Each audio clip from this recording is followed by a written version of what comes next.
ફરિયાદી મહિલાના બદનક્ષી કારક ફોટો વિડીયોઝ ભાવિ સાસુને મોકલી સગાઈ તોડી નખાવાના ગુનાના આરોપીને પકડી પાડતી મૈદરપુરા પોલીસની સર્વેલન્સ ટીમ.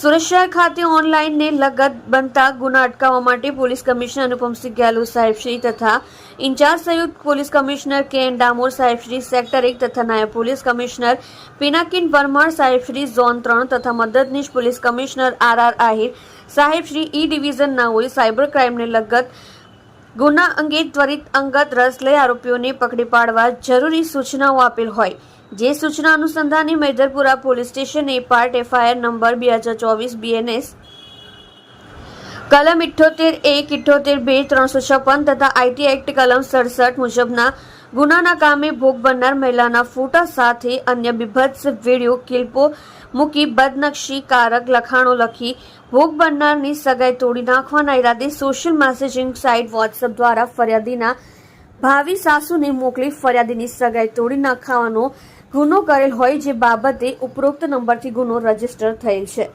જે અન્વયે ગુનાની ગંભીરતાને ધ્યાને લઈ Maidarpura police station police inspector Shri H.M. Chauhan સાહેબશ્રીના માર્ગદર્શન મુજબ police inspector Shri U J Joshi નાઓની રાહબરી હેઠળ સર્વેલન્સ સ્ટાફના પોલીસ માણસો નાસફ હતા આરોપીઓ શોધી કાઢવા પ્રયત્નશીલ હતા. તે દરમિયાન assistant head constable Shaileshbhai Vibhabhai નાઓના ટેકનિકલ એનાલિસિસ તથા હ્યુમન સોર્સિસના આધારે surveillance assistant head constable Sardarsinh Dhanjibhai નાઓને મળેલ બાતમી આધારે ફરિયાદીના કૌટુંબિક સગાને જ આરોપી તરીકે પકડી પાડી ઉત્કૃષ્ટ અને પ્રશંસનીય કામગીરી કરેલ છે.